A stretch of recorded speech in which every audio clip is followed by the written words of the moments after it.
Meus amados, abra a sua Bíblia, livro de Atos, capítulo 15. Atos, capítulo 15. Leremos dos versos 1 ao verso 21.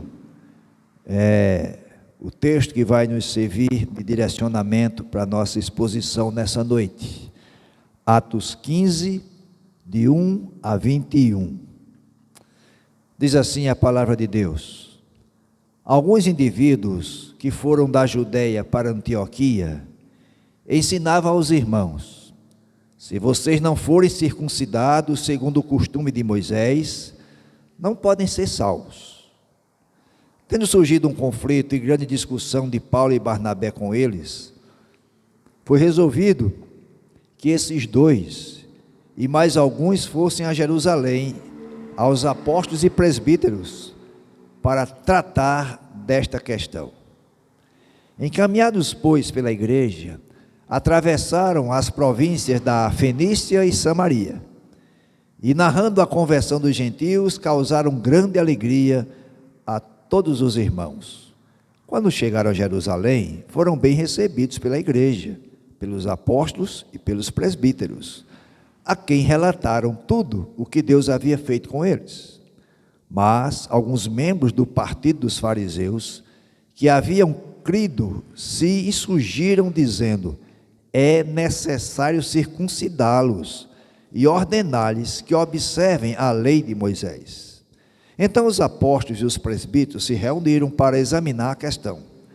Havendo grande debate, Pedro tomou a palavra e disse: irmãos, vocês sabem que desde há muito Deus me escolheu entre vocês para que da minha boca os gentios ouvissem a palavra do evangelho e crescem. E Deus, que conhece os corações, lhes deu testemunho, concedendo o Espírito Santo a eles, como também o havia concedido a nós. E não estabeleceu distinção alguma entre nós e eles, purificando-lhes o coração por meio da fé. Agora, pois, por que vocês querem tentar a Deus, pondo sobre o pescoço dos discípulos um jugo que nem os nossos pais puderam suportar, nem nós? Mas cremos que somos salvos pela graça do Senhor Jesus, assim como eles. E toda a multidão silenciou, passando a ouvir Barnabé e Paulo, que contavam quantos sinais e prodígios Deus tinha feito por meio deles entre os gentios. Depois que eles terminaram, Tiago tomou a palavra e disse: irmãos, ouça o que eu tenho a dizer. Simão acaba de relatar como, primeiramente, Deus visitou os gentios, a fim de constituir entre eles um povo para o seu nome.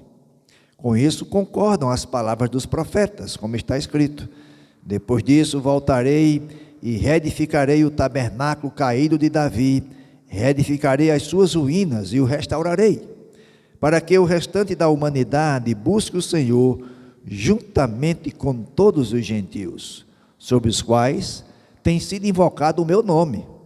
Diz o Senhor, que faz estas coisas conhecidas desde os tempos antigos. Por isso, julgo que não devemos perturbar aqueles que, entre os gentios, se convertem a Deus, mas escrever-lhes que se abstenham das contaminações dos ídolos, bem como da imoralidade sexual, da carne de animais sufocadas e do sangue. Porque Moisés tem em cada cidade, desde tempos antigos, os que o pregam nas sinagogas, onde é lido todos os sábados. Até aqui. Meus amados, eu creio que você, assim como eu, de domingo até hoje, você enfrentou algum problema na sua caminhada. É bem provável que isso tenha acontecido. E é bem provável que esse problema possa ter tomado uma dimensão maior ou menor. É bem provável que esse problema tenha até inquietado você, por algumas razões. Fato é que nenhum de nós gosta de problemas, com raras exceções. Porque tem gente que parece que vive na busca de problemas. Mas, no geral, nós não gostamos de enfrentar problemas. Contudo, o texto que nós lemos começa e relata um problema na igreja. E eu enxergo que o fato desse texto estar na Escritura é para que nós entendamos que Deus sempre proporciona oportunidades singulares, ímpar, de crescimento, quando nos permite passar por problemas. E no presente texto nós vemos justamente isso. Um problema doutrinário, sério, que levou a igreja a se reunir em um concílio, lá em Jerusalém, para decidir a questão que estava causando esse problema entre os irmãos. E, meus amados, isso é fato. Como igreja de Cristo, sempre enfrentaremos problemas de todas as ordens, a esses problemas, nós devemos responder sempre com a palavra de Deus. Não é com a opinião do pastor ou do conselho da liderança da igreja, não é com a palavra ou a posição de um irmão, mas é com a palavra de Deus. Acontece que muitas vezes, como não é afeito a nós gostar de problemas, às vezes tomamos algumas posições ruins. Primeira, nós recusamos ou até negamos determinados problemas. Queremos como que esconder. Outros tomam a decisão de determinar para os problemas desaparecer. É o que faz aí a linha da teologia da confissão positiva. Eu determino e o problema desaparece. Então, duas situações: ou negar, ou tentar esconder o problema, ou dizer, está decretado e o problema desaparece. Não é assim que acontece. E o melhor que nós temos a fazer é olhar para os problemas, tanto em nossas vidas, como na vida da igreja, e ver como preciosidade, oportunidade que Deus dá para o nosso amadurecimento espiritual. Então, olhemos para o texto para ver o que ele nos ensina nessa direção. Primeira coisa que nós enxergamos nos versículos 1 a 5 é que os problemas provocam impasses, conflitos. E a igreja em Antioquia estava glorificando a Deus, porque Paulo e Barnabé tinham voltado para Antioquia. Nós vimos isso domingo, né? E o final do capítulo 14 diz que eles voltaram para Antioquia, reuniram os irmãos, relataram tudo que Deus tinha feito e como Deus abriu as portas aos gentios, a porta da fé. E o texto termina dizendo, versículo 28, e permaneceram muito tempo com os discípulos. Significa que esse muito tempo, eles passaram até anos, alguns estudiosos entendem, mas no mínimo 1 ano, contando as maravilhas. Portanto, a igreja está glorificando a Deus pelos resultados primorosos da viagem missionária de Paulo e Barnabé. E é interessante que predominava nessa igreja de Antioquia da Síria um clima de paz, de alegria, de tranquilidade. Mais ou menos o seguinte: quando os missionários, pastor Márcio e Rose, vêm aqui, trazem aquelas crianças e adolescentes, e nós vemos aquelas crianças resgatadas dessa sociedade perversa, aquilo nos enche de alegria, de paz, de tranquilidade. Era mais ou menos isso que estava acontecendo lá em Antioquia. Paulo disse: olha, a gente saiu, viajou, fomos a Chipre, passamos na Panfilha, chegamos em Listra, em Icônio, em Derbe, e pregamos o evangelho, e muitos gentios se converteram. E a igreja de Antioquia, portanto, está nesse clima de paz, de tranquilidade. Mas de repente aparece o problema. Veja o versículo 1. Alguns indivíduos que desceram da Judeia para Antioquia e chegaram ensinando. Qual foi o ensino deles? Se vocês não forem circuncidados, não podem ser salvos. Que coisa! Se os irmãos olharem no mapa da Judeia, vamos tomar por base Jerusalém, até Antioquia da Síria, por isso que diz desceram, né, que Jerusalém está no monte, aproximadamente 450 a 500 quilômetros, mais ou menos atravessar a Paraíba. Então os irmãos saem de lá, para chegar lá em Antioquia, e dizer isso: olha, se vocês não forem circuncidados, não podem ser salvos.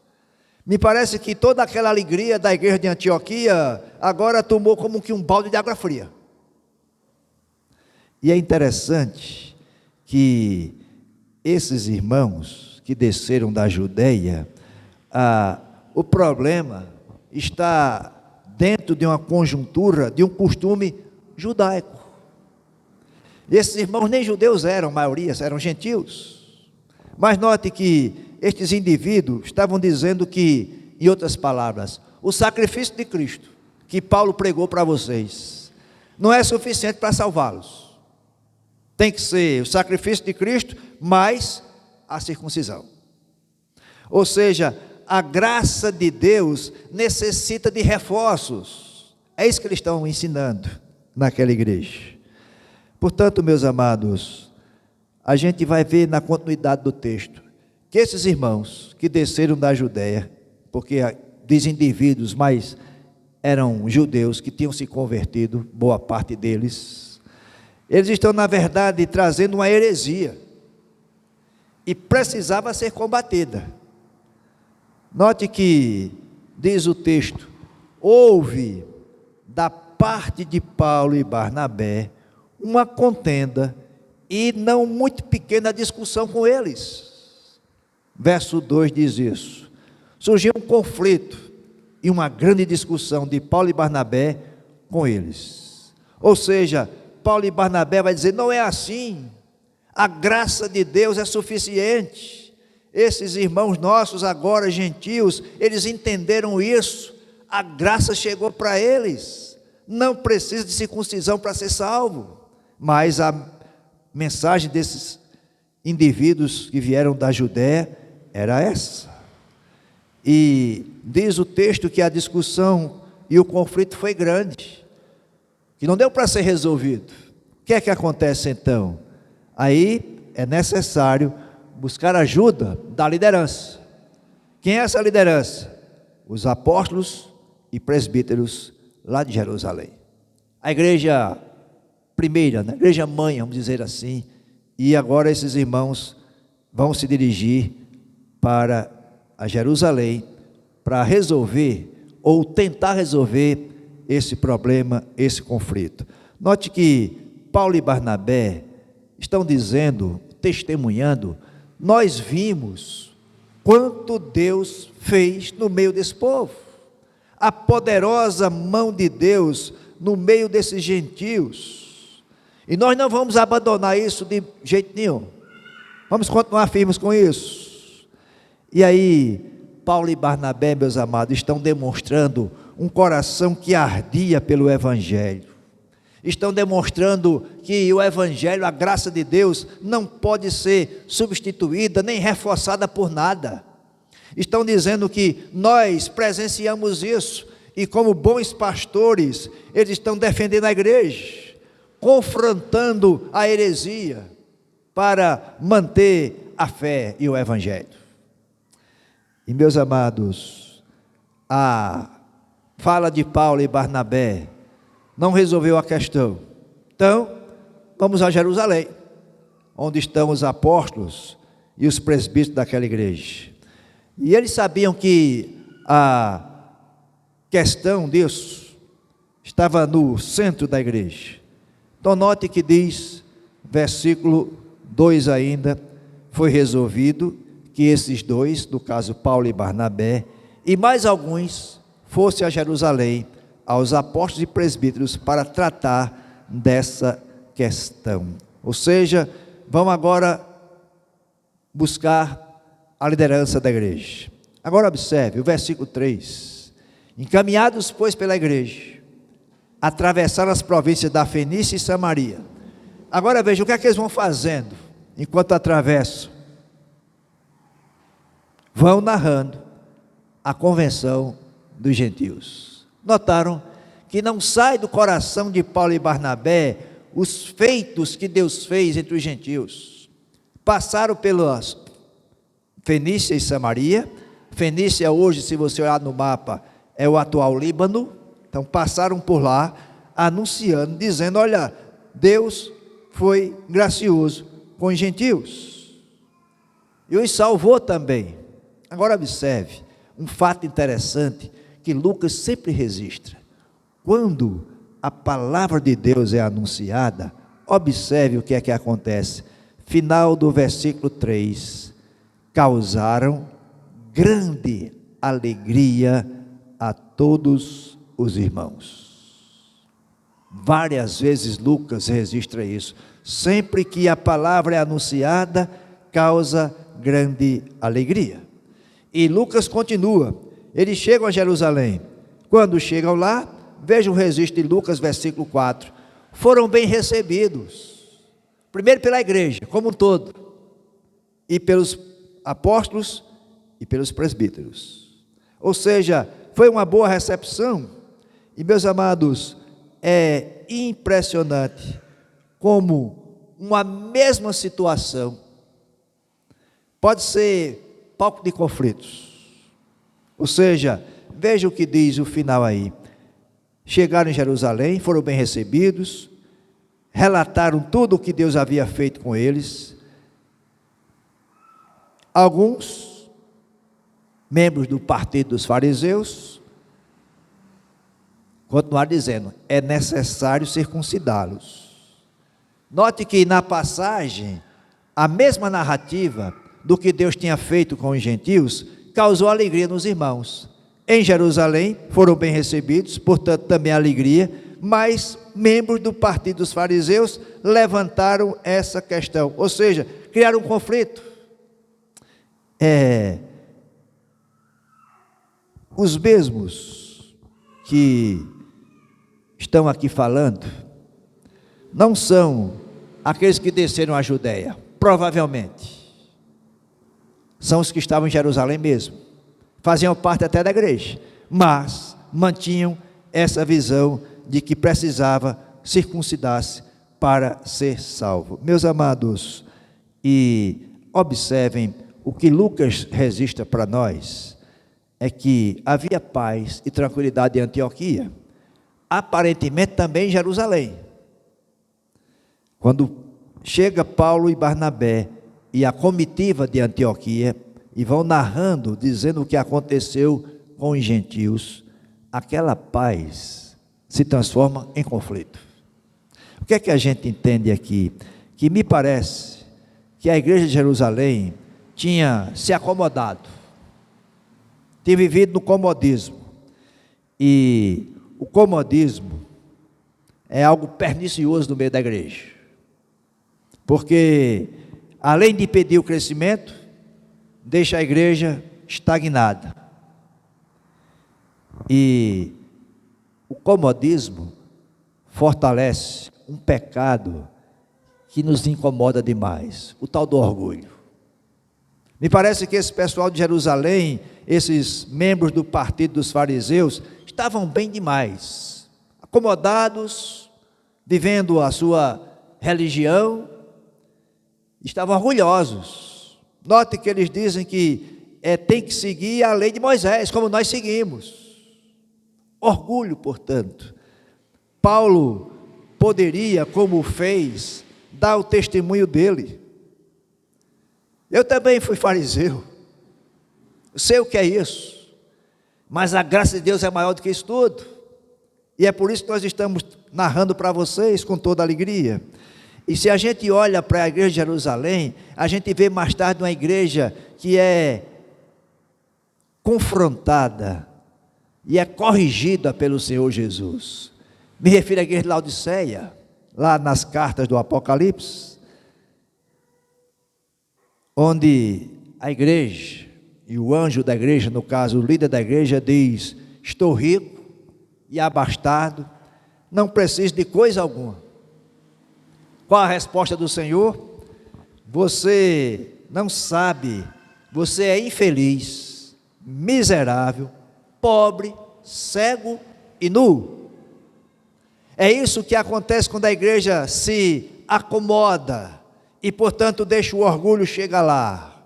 É como se nós dissemos: nós já temos 51 anos de história e, portanto, somos estabelecidos nessa comunidade, já fizemos muitas coisas e, portanto, parece que basta. Não, meus amados, a seara é grande, há muita gente para ouvir o Evangelho. O nosso entorno precisa ouvir que essa igreja anuncia o Evangelho de Jesus. Mas me parece que estamos acomodados e estamos orgulhosos da nossa história. Não é ruim a história, mas nós precisamos avançar, olhar para frente e saber que os problemas são oportunidades que Deus nos dá para sairmos daquela zona de conforto, assim como está acontecendo aqui. É por isso que o segundo destaque, dos versículos 6 em diante, é a gente olhar que os problemas exigem intervenções. É o que vai acontecer agora aqui. Ou seja, vejam que Paulo chega, narra tudo o que aconteceu lá em Jerusalém, a igreja os recebe bem, os apóstolos, os presbíteros. Agora veja os versículos 6. Então, os apóstolos e presbíteros se reuniram para examinar a questão. Note, chegou Paulo e Barnabé dizendo: nós viemos de Antioquia porque foram alguns aqui dizer lá que os irmãos gentios têm que circuncidar. E nós viemos para resolver essa questão. Nós entendemos que não. A graça de Deus é suficiente para a salvação. Então surge dos fariseus dizendo: não, tem que circuncidá-los e ordenar que eles observem a lei de Moisés. Muito bem, então me parece que agora uma reunião separada. Os apóstolos e presbíteros vão se reunir para examinar a questão. Veja o versículo 7. Havendo grande debate entre os apóstolos e presbíteros e aqueles que faziam parte do partido dos fariseus. O que é que acontece? A questão é importante demais para a gente decidir. E como estão reunidos, agora esse grande debate vai nos levar a entender. Meus amados, a lei de Moisés é real e ela se faz necessária. Só que a obra de Jesus é suficiente para salvar. Suficiente para salvar. E é isso que está no debate aqui. Vejam que agora o que é que vai acontecer? Pedro tomou a palavra e vai falar. Quem é Pedro? Pedro é como que o sustentáculo da igreja. É aquele que Deus separou para levar a mensagem aos gentios. É isso que ele vai dizer aqui. Ele, portanto, tomou para si a responsabilidade. Eu preciso falar para vocês. E é o que ele vai fazer, versículo 7 em diante. Prestemos atenção nas palavras de Pedro. Primeiro, ele demonstra liderança firme, porém humilde. Irmãos, vocês sabem que desde há muito Deus me escolheu entre vocês para que da minha boca os gentios ouvissem a palavra do Evangelho e crescem. Ou seja, Deus me escolheu como líder para levar essa mensagem para os gentios. Pedro está dizendo: vocês sabem que eu sou judeu, Sabe que eu pratiquei a religião judaica, ainda pratico algumas coisas, ainda observo as coisas da lei, mas Deus me separou para ir falar para os gentios. Lembra-se que nós vimos quando Pedro foi à casa de Cornélio, um gentio? E aí, meus amados, o que é que a gente enxerga? Pedro vai, portanto, relembrar aquele povo os encargos que o próprio Senhor deu para ele, levar a palavra do Evangelho aos gentios. E um líder cristão sempre tem isso em mente, a missão que lhe foi dada. E Pedro está na posição de liderança para executar a vontade de Deus, mas aí é um exemplo de que humildade é quando o líder se debruça sobre a vontade de Deus. É isso que Pedro está dizendo aqui. Mas ele continua, versículos 10 e 11, versículo 8, aliás, a compreensão das obras de Deus, 8 e 9. E Deus, que conhece os corações, lhes deu testemunho, concedendo o Espírito Santo a eles, como também o havia concedido a nós. Que coisa espetacular Pedro está dizendo. Meus irmãos, vocês têm o Espírito Santo? Eu tenho, aqueles irmãos gentios também, porque eu presenciei isso. Enquanto eu falava na casa de Cornélio, o Espírito Santo desceu sobre eles. Ou seja, não dá para fugir dessa situação. Ele aponta para o fato de que tudo estava acontecendo com os gentios, era simplesmente a mão de Deus. Como vai se fugir disso? E a obra do Espírito Santo que lhes concedeu a salvação por meio do Evangelho. Veja o versículo 9. Esse Espírito Santo que desceu sobre eles como desceu sobre nós, Pedro diz, não estabeleceu distinção alguma entre nós e eles, purificando-lhes o coração por meio da fé. Observaram como Pedro é preciso para mostrar a compreensão da obra de Deus? E Pedro continua, versículos 10 e 11, a exaltação da graça de Deus. Agora, pois, por que vocês querem tentar a Deus, pondo sobre o pescoço dos discípulos um jugo que nem nossos pais puderam suportar, nem nós? Ou seja, vocês, fariseus, colocaram uma carga muito pesada, nem nossos pais, nem nós podemos suportar isso, e isso não pode ser colocado sobre os gentios. Deus está salvando pecadores dentre os gentios, como aconteceu dentre os judeus. Lembra-se que Paulo fala lá em Antioquia da Pisídia, vocês se reúnem todo dia aqui, todo sábado, para ouvir a Escritura e não compreendem a Escritura. Pedro está dizendo a mesma coisa. Vocês sabem disso, que a graça de Deus alcançou esses irmãos. Isso era profecia de Deus. Portanto, Pedro chama a atenção para não estarem tentando a Deus. E aí mostra a graça de Deus. Veja o versículo 11. Mas cremos que somos salvos pela graça do Senhor Jesus, assim como eles. Não é rituais religiosos, não são penitências que vai levar à salvação, não é martírio, não, é a graça do nosso Senhor Jesus. É isso que Pedro relata nas suas palavras. Após as palavras de Pedro, veja o que é que acontece, versículo 12. Toda a multidão silenciou. Ou seja, Pedro fala internamente, chega agora de volta para a igreja como um todo, está todo mundo em silêncio. Para o quê? Ouvir Paulo e Barnabé. E o que é que eles faziam? Contavam os sinais e prodígios que Deus tinha feito por meio deles entre os gentios. Oh, meus amados, que coisa maravilhosa é entender isso aqui. O concílio como um todo se reúne após a reunião dos presbíteros e apóstolos. Veja o capítulo 15 que nós estamos vendo. Esses versos 6 a 11 mostra a reunião dos discípulos, dos apóstolos e presbíteros. Agora volta para toda a igreja.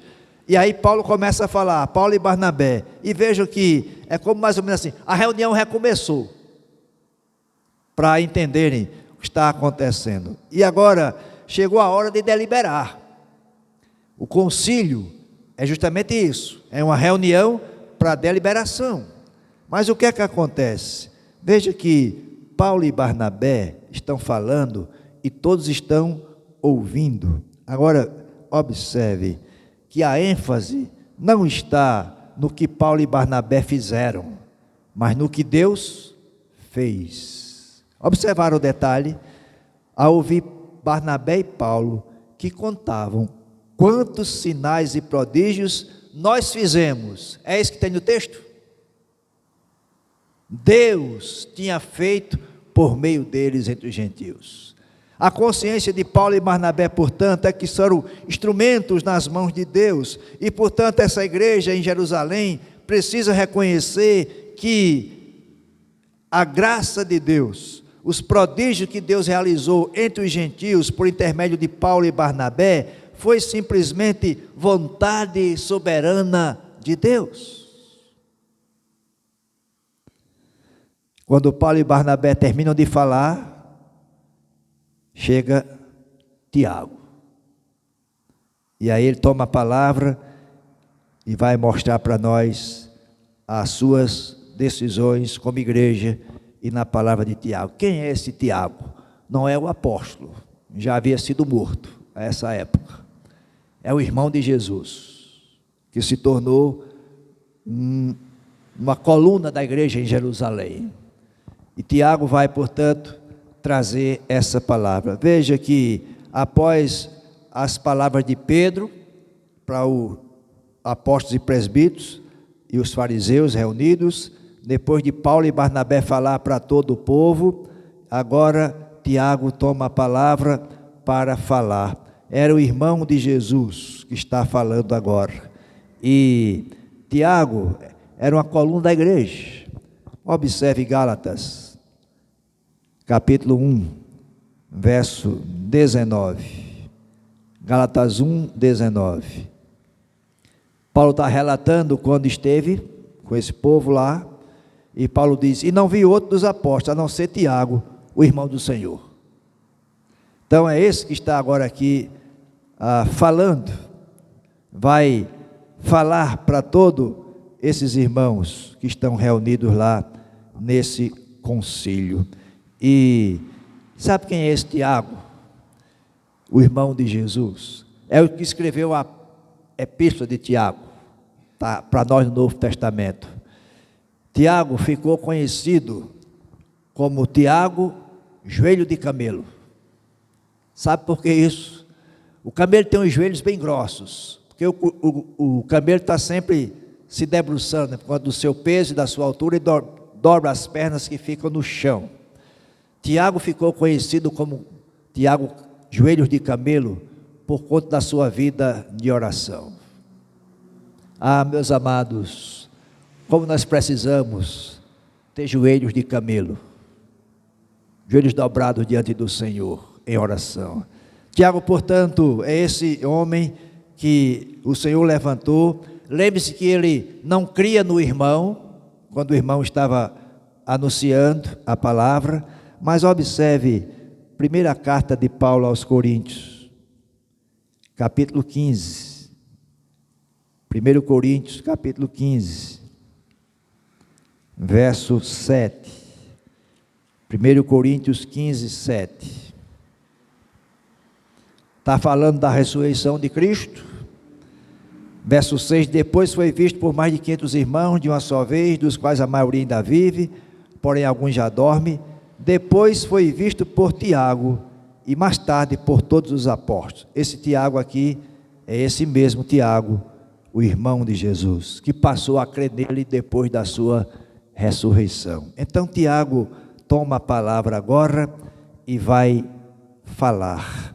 Observe o que as palavras de Tiago traz para nós. Primeiro, a compreensão das obras de Deus. Irmãos, ouça o que eu tenho a dizer, verso 13, verso 14. Simão, chamou Pedro pelo nome dele, né, hebraico, acaba de relatar como primeiramente Deus visitou os gentios, a fim de constituir entre eles um povo para o seu nome. E aí Tiago vai dizer: eu compreendo essa obra de Deus, que usou Pedro, e portanto nós temos que compreender isso também, de que a obra de Deus alcançou os gentios. Deus estava formando um povo para si mesmo, um povo que fazia parte de judeus e gentios, um povo para o seu nome, diz aí Tiago, a fim de constituir entre eles um povo para o seu nome. Então, o primeiro destaque da palavra de Tiago é compreensão das obras de Deus. Segundo, ele entende que é cumprimento das Escrituras, versos 15 a 18. Com isso concorda as palavras dos profetas, como está escrito, e ele está citando Amós, capítulo 9, 11 e 12, dizendo que o cumprimento das Escrituras na pessoa de Jesus reuniu para si o seu povo de todas as nações, e se a gente observar a profecia de Amós, está mostrando isso, que Deus alcança todos os povos, sem distinção. Se a gente olhar, fizer um recorte do ministério de Jesus, também foi assim, recebeu a todos. Jesus Cristo foi a Tiro e Sidom, lugar de gentios, e lá falou do evangelho, dele mesmo. Ou seja, Tiago está mostrando que o que está acontecendo com os gentios é cumprimento das Escrituras. E, por fim, Tiago mostra a preservação da unidade, versos 19 a 21. Tiago parece como que apaziguando aquele conflito inicial. E é interessante destacar que os versículos 19 e 20, ele apresenta uma solução. Observem: por isso, julgo que não devemos perturbar aqueles que entre os gentios se convertem a Deus. Palavra forte de Tiago: não devemos perturbar. Se eles se converteram a Deus, é porque aprove a Deus assim fazê-los. A profecia já foi dita, e meus amados, é interessante que a palavra de Tiago apresenta a solução. Veja o versículo 20, a gente escreve para ele o que eles devem fazer, e aí Tiago agora vai mostrar uma questão prática do que fazer. Ou seja, os crentes judeus têm que tolerar, e aqueles crentes gentios precisam observar algumas coisas. O que é que eles têm que fazer? Versículo 20, se abster das contaminações dos ídolos, bem como da imoralidade sexual, da carne de animais sufocados e do sangue. Só. E a circuncisão? Não precisa. É a palavra de Tiago. O que estava em jogo era a circuncisão. Era o que aqueles desceram da Judéia para Antioquia, quer dizer, tem que circuncidar, senão não serão salvos. Tiago, portanto, recomenda para esses irmãos que eles observem as questões cerimoniais práticas. E Tiago não está tentando agradar os dois grupos, não, está tentando unificá-los. Ou seja, contaminação com idolatria, não só os judeus como os gentios, e nós temos que nos abster disso mesmo. Da imoralidade sexual, também, não é uma questão de judeu ou de gentio, é daqueles que servem ao Senhor. E aqui duas questões que fazem parte do cerimonial, da dieta judaica: carne de animais sufocado e do sangue. Isso está valendo para nós hoje? Seria a pergunta. Se você quiser, sim, não tem nenhum problema, mas se não quiser, também não. O que é um animal sufocado? Aquele que morre sem ser abatido. A gente evita mesmo, não é verdade? Não devemos. Morreu aí um boi aqui na frente, vamos pegar a carne e comer. Não, tem que ser abatido, hoje, né, num frigorífico, com carimbo da vigilância sanitária, para que a gente possa se alimentar. À época não tinha vigilância sanitária como temos hoje, mas por isso que está lá a lei: animal sufocado, ou seja, que morreu sem ser a morte para se alimentar, não deve ser comido. E o sangue, né? Porque a ideia que eles defendiam que o sangue estava à vida. Me parece que tem razão. Você come o sangue da galinha? Eu como. Não é? Não tem problema nisso. Porque Jesus vai mostrar depois que essas coisas cerimoniais não é que não faça sentido, é que não tem mais valor no sentido de trazer para nós a salvação, porque ela é pela graça. O que Tiago está dizendo é para que esse irmão se acomode com essas coisas, não para serem salvos, porque já foram pela graça de Deus. Então, duas coisas que a gente destaca aí na decisão de Tiago. Primeiro, uma decisão teológica, verso 19. Não perturbar aqueles irmãos, porque se converteram a Deus. E nenhum fardo da lei deve ser imposto sobre eles. Isso é uma decisão teológica de Tiago. Ou seja, a salvação é pela graça, mediante a fé. Ponto final. O Evangelho é libertador. E o Evangelho liberta do legalismo. E a segunda é a recomendação prática. Demonstra sabedoria pastoral. Tiago. Ele diz que deve escrever aos gentios para fazer isso que está relatado aí no versículo 20. Ou seja, a decisão de Tiago é equilibrada. Firmeza doutrinária, a graça suficiente, sensibilidade pastoral, amor que deve guiar a nossa liberdade. É isso que Tiago está dizendo. Bom, diz isso lá para eles, mas não que eles precisem cumprir isso para serem salvos, já foram. Meus amados, o que é que a gente entende disso tudo? Veja o versículo 21, porque Moisés tem em cada cidade, desde tempos antigos, os que o pregam nas sinagogas, onde é lido todos os sábados. Ou seja, a lei de Moisés é lida todos os sábados, e vocês já não crêem nisso ainda.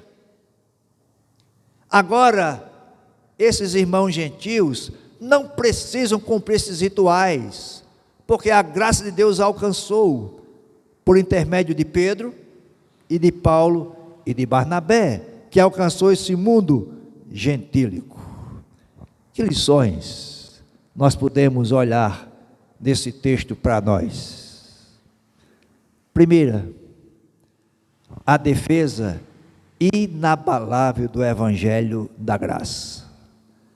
Temos que aplicar isso às nossas vidas. O Evangelho da graça é suficiente. A primeira lição que eu enxergo nesse texto para nós, diante desse conflito, da resolução do conflito, do debate que houve, é que a supremacia é da graça. Salvação não é por obras, não é fé mais obras, como religiões fazem. Salvação é pela graça, mediante a fé, que resulta em obras, porque pela graça sois salvos mediante a fé. Isto não vem de vós, é dom de Deus, não vem das obras para que ninguém se glorie, porque vocês foram salvos de antemão para a prática das boas obras. É isso que Paulo registra lá em Efésios. Portanto, meus amados, a primeira lição que eu enxergo nesse texto para nós é para aplicarmos o Evangelho da graça todos os dias, em nós mesmos em primeiro lugar, para que possamos anunciar a outros. Segundo, a autoridade final das Escrituras. Observe que o testemunho de Pedro foi válido, o testemunho de Paulo e Barnabé foi poderoso, mas a palavra final foi a decisão das Escrituras que Tiago citou, citando o profeta Amós. Portanto, a autoridade final é sempre das Escrituras. E ao longo da história, depois desse concílio, talvez o primeiro registrado para nós, vários concílios acontecem na igreja, entre os séculos 3 e 4, 2, 3 e 4. Concílio de Éfeso, na Calcedônia, outros 2 concílios que acontecem para resolver problemas na igreja. Mas ao final do concílio, o que vai prevalecer é a autoridade final das Escrituras. Sempre é assim. Qualquer conflito que exista entre nós, na igreja, o que é que resolve? A Escritura. Conflito familiar, o que é que resolve? A Escritura. Não é a minha opinião, porque se for a minha eu vou sempre querer prevalecer. Mas é o que a Escritura diz para nós. E meus amados, nós temos que olhar para isso. A experiência deve ser sempre interpretada à luz da Escritura, da Palavra de Deus. Nós defendemos isso. A Bíblia é a nossa única regra de fé e de prática. Controvérsia na igreja, a Bíblia resolve. Conflitos, a Bíblia resolve. E a primeira pergunta não deve ser o que é que nós achamos, ou o que nós sentimos. É o que a Escritura diz. Portanto, apliquemos isso às nossas vidas. A autoridade final é sempre das Escrituras. Terceira lição que eu enxergo nesse texto para nós é que nós precisamos resolver conflitos com a sabedoria que vem do alto, sabedoria divina. Ou seja, Atos 15, esses 21 versículos primeiros, nos leva a entender e nos dá um modelo de resolução de conflitos. Primeiro, enfrentar o problema diretamente, não ignorar a falsa doutrina, vai de frente com ele, resolve. Segundo, buscar conselho. Esses irmãos foram lá para Jerusalém para resolver o problema. Terceiro, permitir o debate, a discussão, espaço para os argumentos serem ouvidos.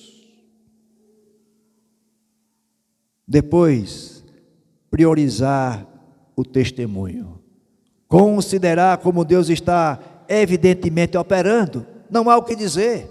É como nas palavras de Pedro: vocês querem ser contrário ou tentar a Deus?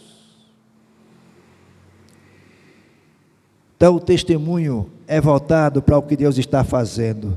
Segundo, submeter tudo à Escritura, é fundamentar a decisão na palavra de Deus.